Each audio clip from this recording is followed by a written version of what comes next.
Pyramids, temples, tombs. These ancient wonders promise even greater secrets still to be found under the sands of Egypt. Now, cutting-edge science finally decodes the mysterious land of the Pharaohs. With modern technology, we are gaining an insight into the way the ancient Egyptians lived and the manner in which they died. This time, unraveling the mysteries of ancient Egypt's elite. Can cutting-edge technology locate the lost tomb of the legendary priest Imhotep? It's quite difficult to separate the man from the myth. Will a strange fragmented statue finally shed light on the mysterious Crocodile Queen? What was she? Who was she? How did she achieve what she did? And can modern DNA analysis reveal how a pharaoh saves his people from extinction? Surviving 100 years worth of drought, how's that even possible? Ancient clues unearthed, long-lost evidence re-examined, precious artifacts brought into the light of the 21st century. These are Egypt's Unexplained Files.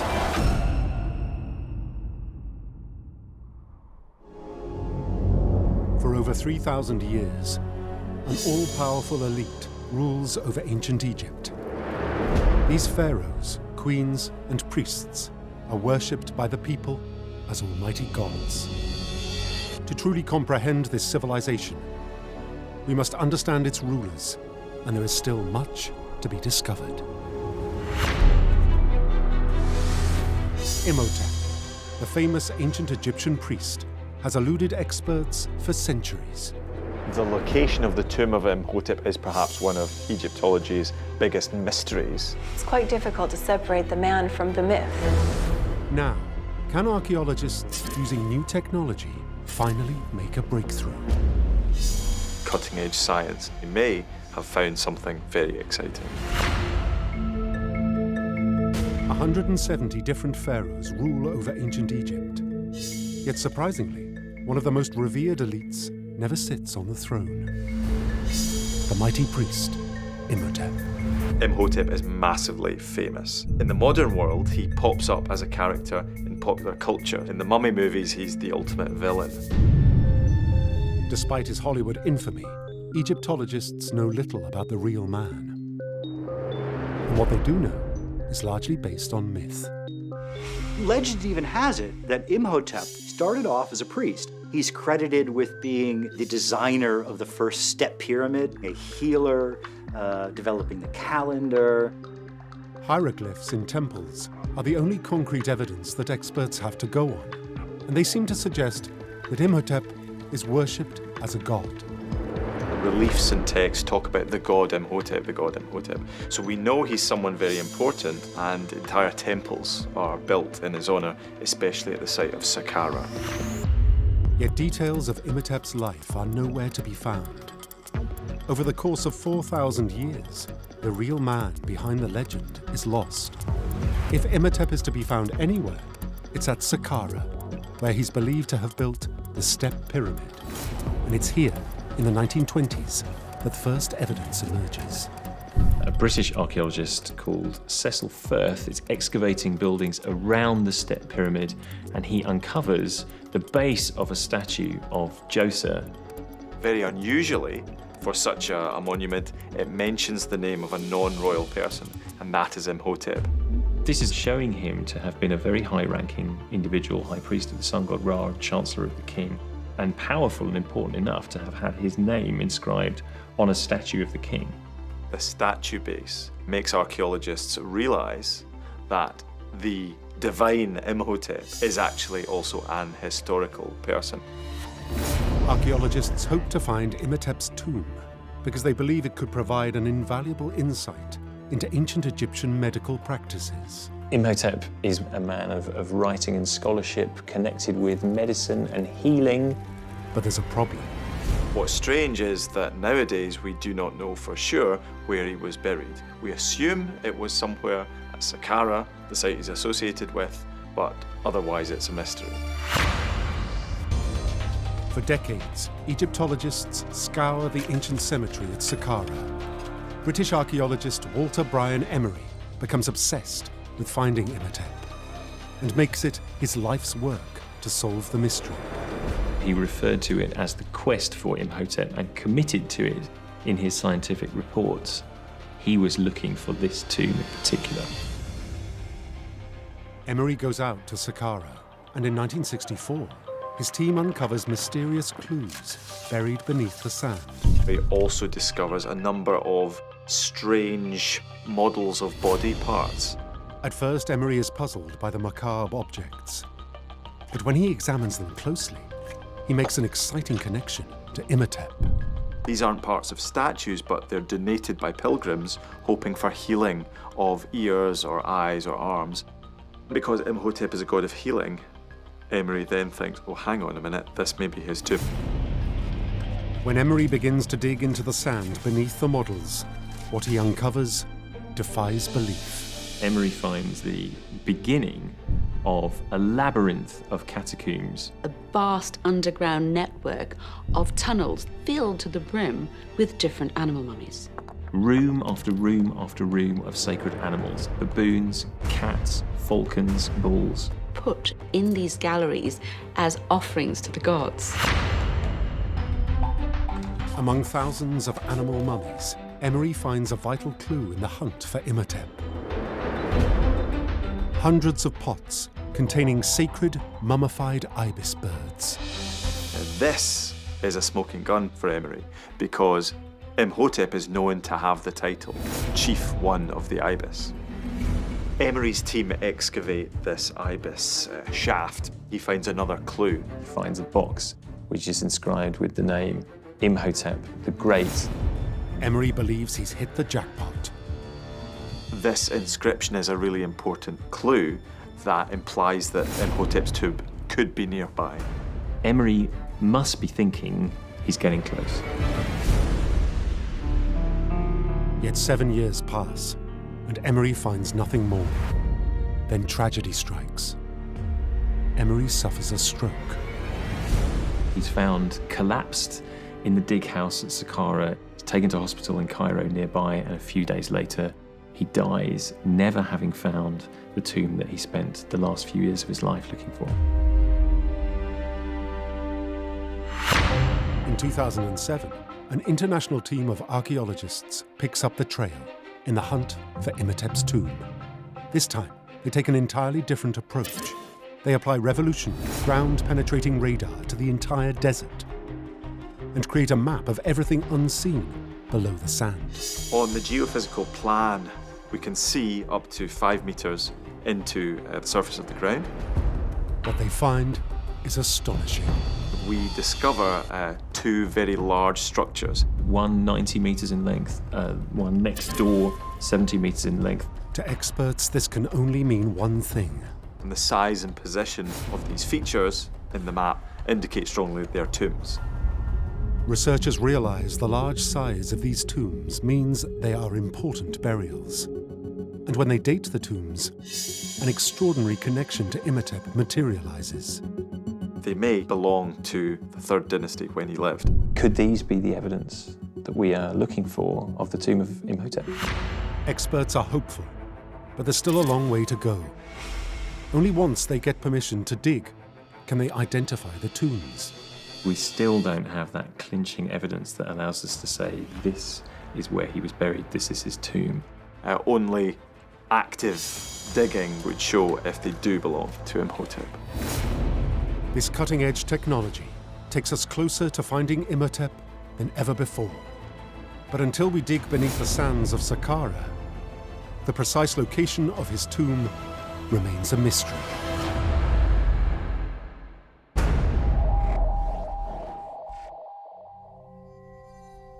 The legendary Imhotep is a man worshipped as a god, an honor usually reserved for pharaohs alone. With this status and power comes great responsibility. Pharaohs must protect their people, maintain balance in the universe, and defend the glory of Egypt at all costs. It means the fate of an entire civilization rests on their shoulders. One pharaoh's genius guides his people through a biblical catastrophe. Exactly how remains unknown. Surviving 100 years worth of drought, how's that even possible. Now DNA evidence from cattle bones is finally revealing how ancient Egypt prepares for disaster, while other civilizations fall apart. The ancient Egyptians battled climate change, something we can't even do today. Egypt, 1250 BCE. The ancient world is on the brink of collapse. An extreme drought ravages the land. Multiple civilizations face extinction. The drought, as far as we know, lasts 150 years. It brings once great empires to their knees because of the lack of food. Experts know about this dark period of history from the discovery of an extraordinary clay tablet. Written by a nation called the Hittites, rivals to the ancient Egyptians 3,000 years ago, it's an SOS letter to the great Egyptian pharaoh Ramesses II, begging for help. The queen of the Hittites writes and says, "There are no grains in my country. We're basically starving. There's a famine. There's a drought. Please, can you help? We're facing a humanitarian crisis." Researchers believe the drought, the desperate queen describes, must be severe. Why would the queen of the Hittites reach out in their time of need to Ramesses II, who was in principle an enemy? The drought has meant that even old enemies have to pair up and help each other out. Experts believe this letter reveals that during the reign of Ramesses II, Egyptians are unaffected by the drought. They begin to question, do the Egyptians know these droughts are coming? And how do they survive when so many others perish? The Egyptians were able to actually help their archenemies by sending grain. They were actually able to sustain their empire for a long period of time in the face of drought. Was it adaptability on the part of the ancient Egyptians, or was survival through great leadership? Egyptologists begin the search for evidence of how the great pharaoh guides his people to overcome a century and a half of drought. Many believe clues lie in what the Egyptians eat. Could it have been the nature of the ancient Egyptian diet that helped the Egyptians survive so long? We understand that the elites had a more protein-rich diet, but what are the commoners eating? The answer remains a mystery until 2013, when scientists uncover critical evidence. Carbon from food is preserved within the tissues of ancient Egyptian mummies. Different levels of carbon are stored in the body by different foodstuffs. So by analysing these levels in the evidence of the mummies, we can work out what people ate. Scientists analyse the carbon within the mummified remains of the common people from the time of the drought. The results reveal that ordinary Egyptians have a radically different diet to that of their rulers. New carbon isotope data tells us that actually fish and meat were not a large part of the ancient Egyptian diet. They're mostly harvesting and eating wheat and barley. The ancient Egyptians, by and large, seem to have been vegetarian. Experts believe a vegetarian diet gives the ancient Egyptians a critical advantage through even the most severe drought, because crops require far less water. Meat-based diets require more land, more irrigation, more resources. A plant, vegetable-based diet is easier to sustain in a drought. But a question remains. Exactly how they consistently grow crops in over a century of drought remains unclear. Clues emerge from an unusual source. In 2013, scientists working at the Sea of Galilee collect fossilized pollen samples. They date the pollen to the time of the New Kingdom, and when they analyze it further, the samples reveal something revolutionary. The ancients are genetic engineers. Pollen samples show that crops are being bred which are more resistant. They were experimenting with new types of grains that could survive really long droughts. And it doesn't stop there. During the reign of Ramesses II, ancient Egyptians take their preparation to another level. Researchers now believe that they track the extent of the droughts year on year using a device called a nilometer. Simple device, very akin to a kind of climate science for ancient Egypt. The nilometer is a stone structure with a series of lines carved into its wall, which measures the depth of the Nile during the annual floods. But they measure the Nile and know whether a harvest can be expected to be good or bad. 16 stripes, it was ideal. 14 stripes, not all the land can be flooded. 12 stripes, hunger. But something still puzzles experts. If the Egyptians are preparing for droughts by tracking water levels and using heat-resistant grains, then they still need cattle to plough fields in extreme temperatures. And the cattle the Egyptians traditionally use are not adapted to these conditions. In 2017, at the site of Megiddo, in the far reaches of the ancient Egyptian empire, archaeologists make a breakthrough.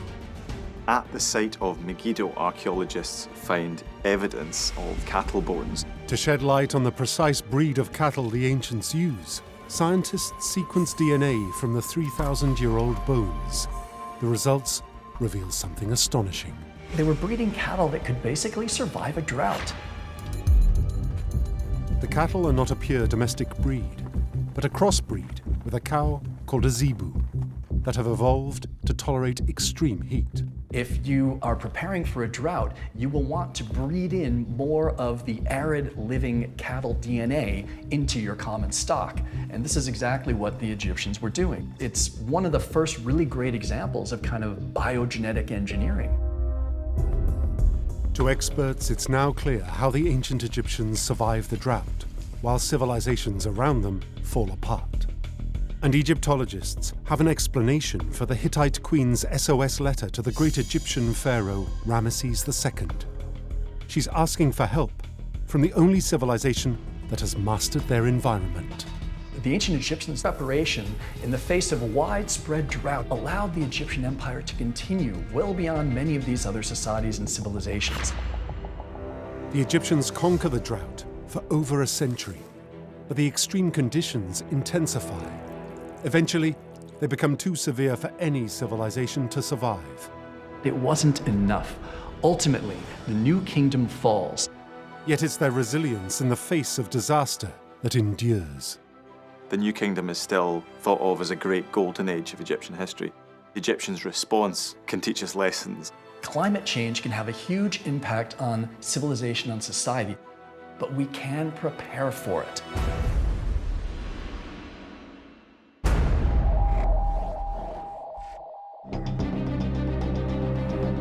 Ramesses II's genius in combating the drought is one of many triumphs that help immortalize his name.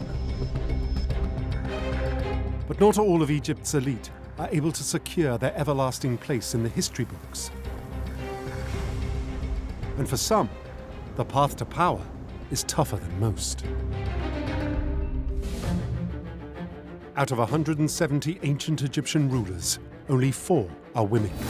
And yet, the first recorded female pharaoh, Sobeknefru, is a figure shrouded in mystery. People know the names of Cleopatra and Hatshepsut, but they don't know the name of Sobeknefru. Why not? Now can the discovery of a fragmented statue finally shed light on the forgotten female pioneer, strangely known as the Crocodile Queen. Who was she? How did she achieve what she did? This discovery is telling us about what happened thousands of years ago. The 200-year quest to uncover the true identity of Egypt's first female ruler, the Crocodile Queen, starts at Luxor in 1820. An Italian antiquities collector, Bernardino Drovetti, makes a remarkable discovery. An ancient papyrus known as the Turin Canon, which contains the most extensive list of Egyptian kings ever discovered. Yet among the famous pharaohs is a name no one recognizes: Sobeknefru. She's the daughter of a very important pharaoh of the Middle Kingdom, Imhotep III. The last living family member of the great Dynasty 12. Researchers analyze the king list and realize that Sobeknefru is more than just royalty. She's a female pioneer. Sobeknefru is very significant because not only is she in the Turin Canon, but she is the first recorded female pharaoh. Sobeknefru is the first female pharaoh in history, so experts begin to wonder, could this mean she's the most powerful? The first step for researchers is to explore the Turin Canon for more clues as to how, against the odds, she comes to power. It reveals that Sobekneferu's brother, Amenemhat IV, inherits the throne before her, and she remains in his shadow. 10 years later, Amenemhat IV dies without a male heir to the throne. The ancient Egyptians would rather allow a woman to rule than have warlords duke it out and destroy Egypt from within. Sobekneferu becomes the first woman to ascend the throne of Egypt. But the Turin canon reveals that Sobekneferu's reign lasts just 4 years, and beyond that, there is little information.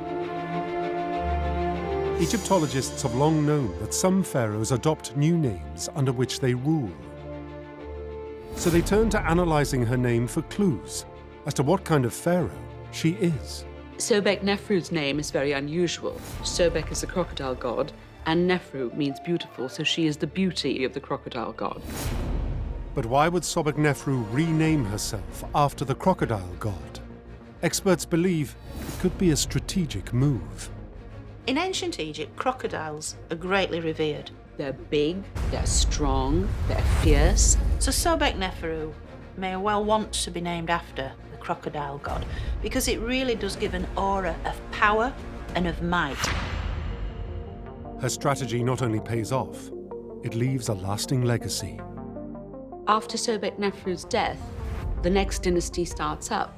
But what's interesting is they keep her name. Many of them adopt Sobek, the name of the crocodile god. They're not only showing respect to the god, but also to the queen. Yet for researchers, the trail goes cold. The Turin canon yields no further clues to the real woman behind the crocodile queen. Then archaeologists, digging at the ancient city of Avaris, unearthed something remarkable: a detailed sculpture of the crocodile queen.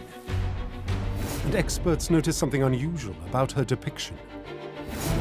She doesn't adopt the same strategy that other female pharaohs use to rule in a man's world.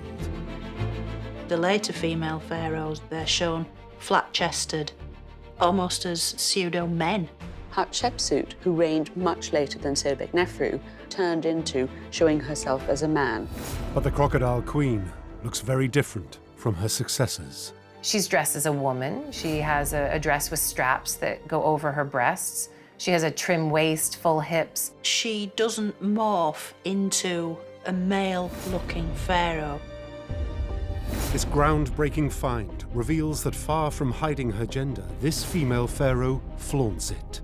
She was able to blend female clothing with the standard regalia of a traditional pharaoh. The wraparound kilt, the dagger tucked into the belt. She didn't give up her female persona. She probably had the army behind her, her advisors to support her, and it was no different for her than it was for a male pharaoh. After decades of research, this statue reflects the crocodile queen's true power. Unlike Hatshepsut, who conceals her femininity, or Cleopatra, who dies because of it. The crocodile queen manages to create a feminine image so powerful that she's revered for centuries.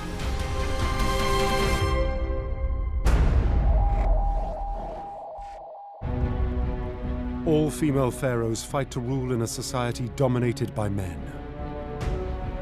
Traditionally, most elite women run their household and raise their children. It's men who become generals, priests, and kings. But one place where male and female elites are equal is in the guarantee of an afterlife. Experts know how ancient Egypt's elite prepare for the afterlife, but the burial practices of the common man remain a mystery. How did the ordinary people prepare for death? Are they buried straight into the sand or in a tomb? We simply don't know. Now, at an ancient Egyptian quarry, can new evidence finally reveal the afterlife is more than just a rich man's club? A cemetery consisting of families, including adults and children.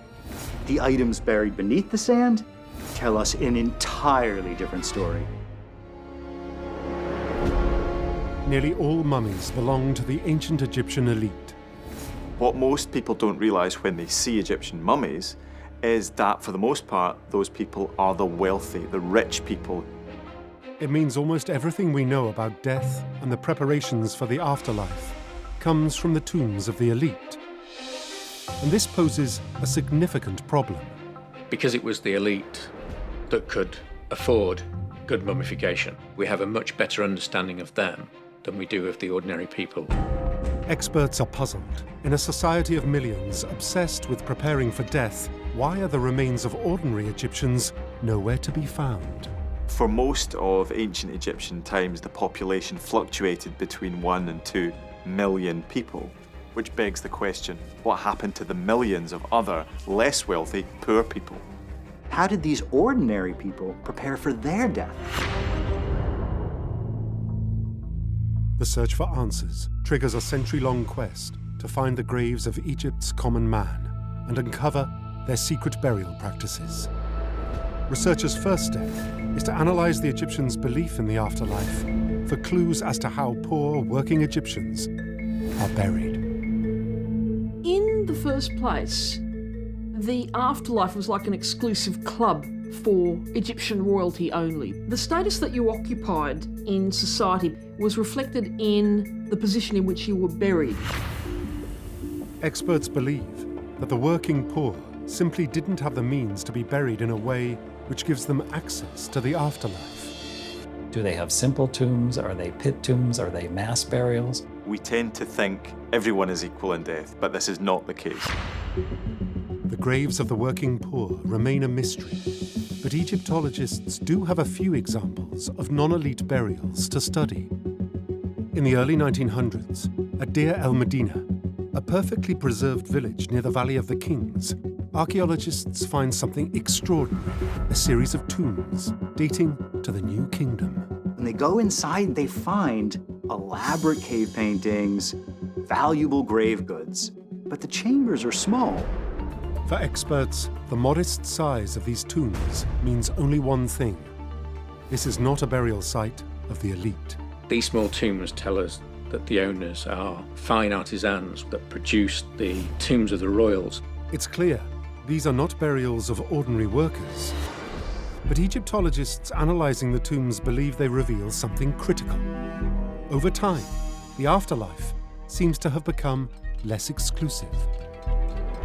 We can see a tomb gets constructed, and then perhaps someone gets a promotion, and suddenly there are new titles being carved in hieroglyphs on the walls. There is some upward mobility in ancient Egyptian society. It's a question of resources. If the skilled workers at Deir el-Medina build tombs, then experts begin to wonder if the very poorest in society do the same. Then in 2015, near the ancient Egyptian stone quarry of Geb el-Silsila, a Swedish archaeology team uncovers a stone doorway cut into the rock face.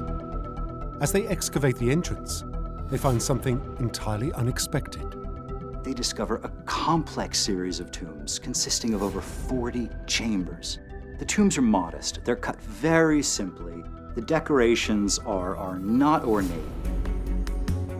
The simple appearance of the tombs excite archaeologists. They begin to wonder if this could be the workers' cemetery they've been searching for, and whether they'll find evidence of the poor preparing for the afterlife. As they begin removing sand from the tombs, what they discover is astonishing. A cemetery consisting of families, including adults and children. These are not simply mass burials. These are families put together. You find some that are even in wooden coffins. Archaeologists examine the bones in detail, looking for clues to confirm who these people are, and they notice a pattern. The bones are covered in a very similar set of fractures. All of them. This pattern tells us that these are not fluke accidents. This is what happened to everybody during their life. These people have done hard labor. The proximity of the tombs to the quarry and the signs of hard labor on the bones lead experts to one conclusion. These graves belong to the quarry workers of Geb el-Silsila. They've actually found the bones of ordinary Egyptians. Archaeologists turn their attention back to the tombs and uncover something unexpected. They find all kinds of grave goods, like painted pottery, textiles, magical amulets, even jewelry. The find points to an extraordinary conclusion. The poorest in society are preparing for life beyond the grave. There's no doubt these items were placed in this grave for life after death. So it must mean that these workers believed that they too could reach the afterlife. Finally, the burial practices of Egypt's working poor are no longer a mystery. Despite being significantly more modest than elite burials, these tombs and grave goods are proof that even the poorest Egyptians were trying to give their families a chance of reaching the afterlife. Workers weren't just shoved into a mass grave when they died. They too could aspire to have their own tomb. This just goes to show that all ancient Egyptians had a pretty good shot at salvation.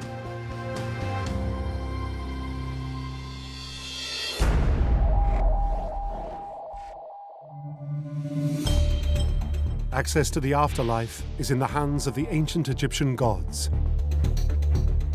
And as their conduits on earth, it's the pharaoh's duty to build grand temples to please them.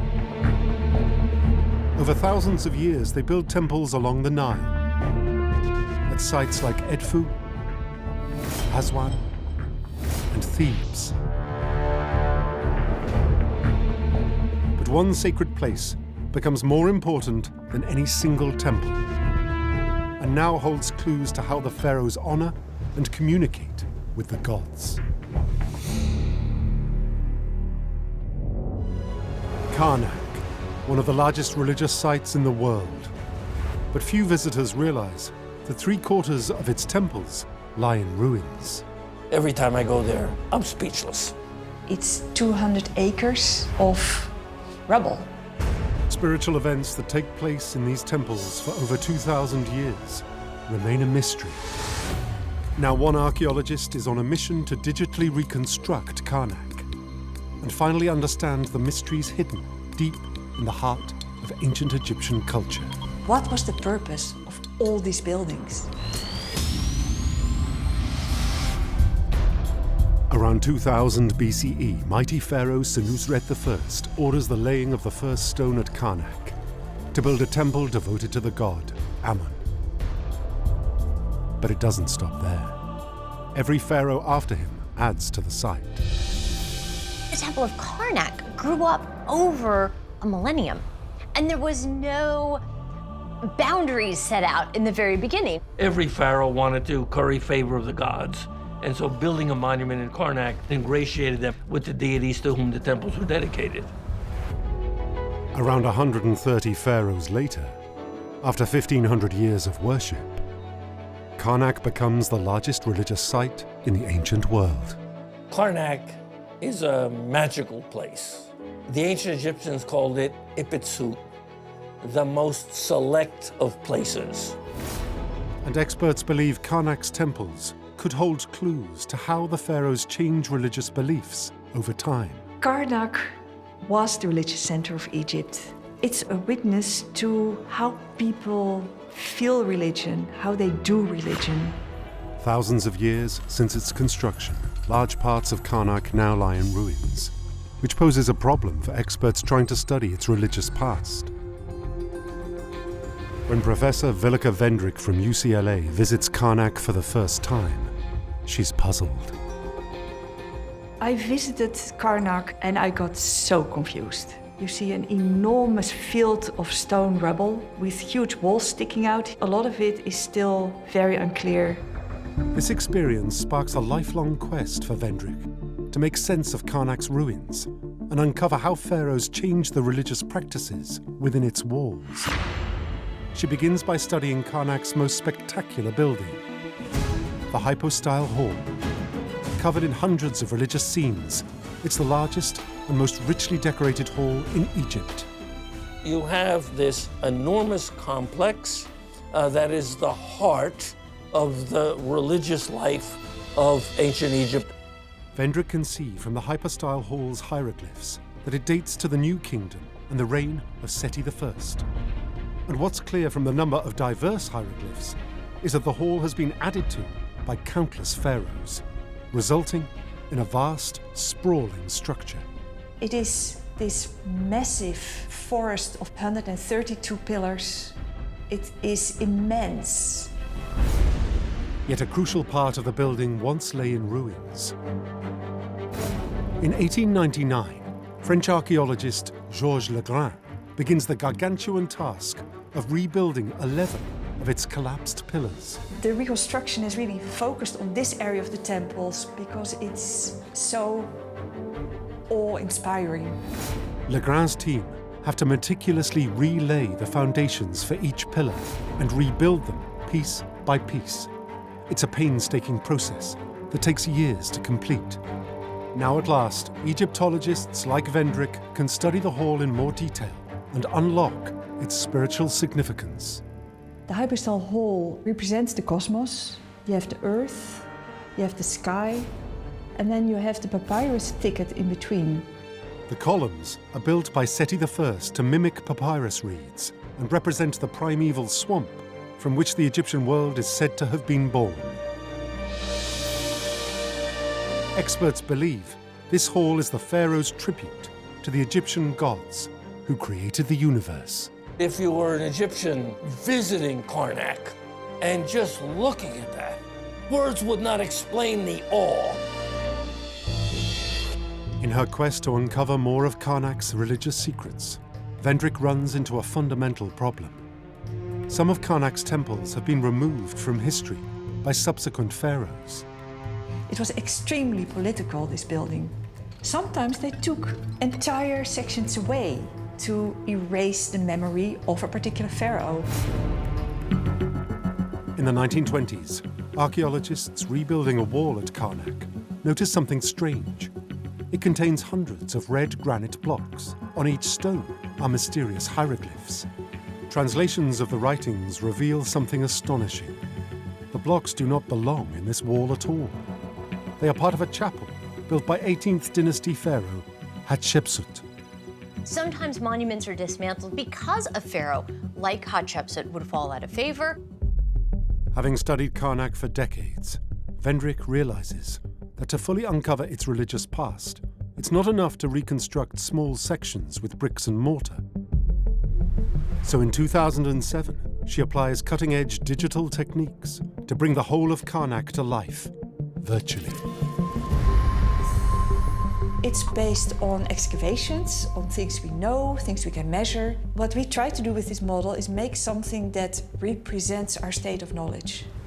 The challenge is not simply to reconstruct Karnak's temples, but to show how pharaohs changed them over time.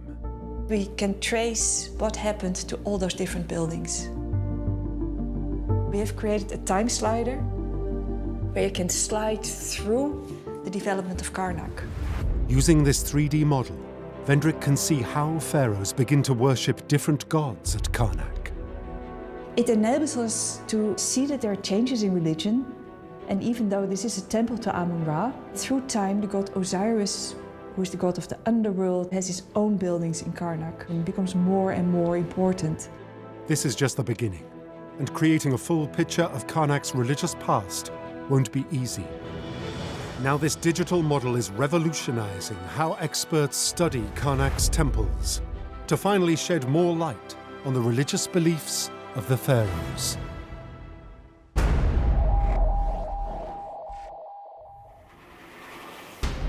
Karnak reveals the fervor ancient Egypt's elite have for the gods. But building grand monuments serves another purpose. It's a way for pharaohs to highlight their own divinity on Earth. And there's one colossal structure that symbolizes the power of Egypt's elite and creates a lasting legacy like no other. How the pharaohs create an entire civilization from scratch mystifies experts, but they believe the Great Pyramid could hold vital clues. The level of the materials manipulating to create this project is a massive, massive undertaking. I think it impacted upon all areas of society. Everyone believed they were pulling in the same direction. Now, can modern analysis of the materials used at Giza reveal how building the Great Pyramid actually builds ancient Egypt? On the outskirts of Cairo stands the last wonder of the ancient world, the Great Pyramid of Giza. Built for the 4th dynasty pharaoh Khufu, it has endured for 4,500 years. It's still the largest structure on Earth. It's an immense monument. It covers 13 acres. It's 147 meters tall, and it's built of 3 million stones. Building the world's first mega monument is a daunting proposition. So experts consider, what challenges do the ancients face? What ingenious solutions do they come up with? And in building this stone giant, are they shaping their own civilization? It's a project manager's nightmare, and yet the Egyptians seem to pull it off. Investigators begin by considering how, in a time before people know how to smelt iron, the ancients carve out the pyramid's estimated 2.3 million stone blocks. The Egyptians are capable of working metals at this point, but the use of metal for things like tools revolves around copper. Copper is a relatively soft metal, so copper chisels regularly blunt or break when carving rock. Experts believe this poses a significant logistical problem. They're using so much copper, but where's all that copper coming from? There is no copper in the Nile Valley. Now scientists in Europe are trying to find the origin of the ancient stonemasons' copper.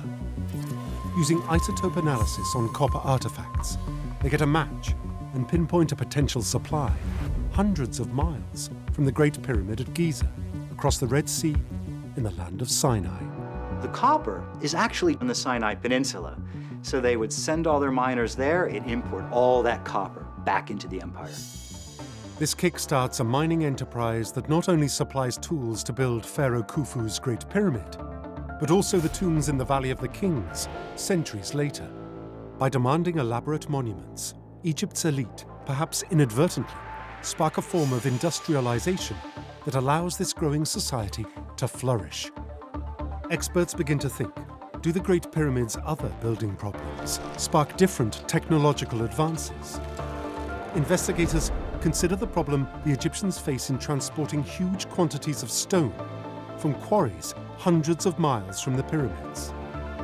It must have been torture to move these giant blocks. A few hundred feet is bad enough, let alone 1,000 miles. Ancient records confirm that there is only one feasible method to transport the stone, on boats along the Nile. The Nile is absolutely critical to pyramid building. It was the way that the stone blocks were conveyed to the sides. Experts now know the ancient Egyptians transformed the Nile into a sophisticated transport network, one that allows Egypt's civilization to thrive. The Nile couldn't have been more important. It was a communication artery. It was a transportation artery. There was a very elaborate system of ports and harbors. The Egyptians, for thousands of years, they were mastered pliers of waterways. For Khufu's pyramid project managers, what emerges from this vast network is a large and nationwide workforce. The Great Pyramid took about 20 years to build, tens of thousands of workers over that time. This wasn't a localized building. The Great Pyramid reached out and affected all parts of the country. Even though people may have been living away from the actual construction sites, they were involved. Experts believe that in bringing together this diverse workforce from every corner of his lands, King Khufu creates the type of society that supports ancient Egypt's enduring civilization. Everyone believed they were pulling in the same direction. If you have a united workforce working towards a common goal, you can achieve anything, and that's what the ancient Egyptians did. It's now clear that by mining in Sinai, mastering the Nile, and uniting a national workforce, King Khufu creates a lasting legacy. He builds more than the Great Pyramid. He builds the infrastructure that allows ancient Egypt to thrive for more than 2 millennia.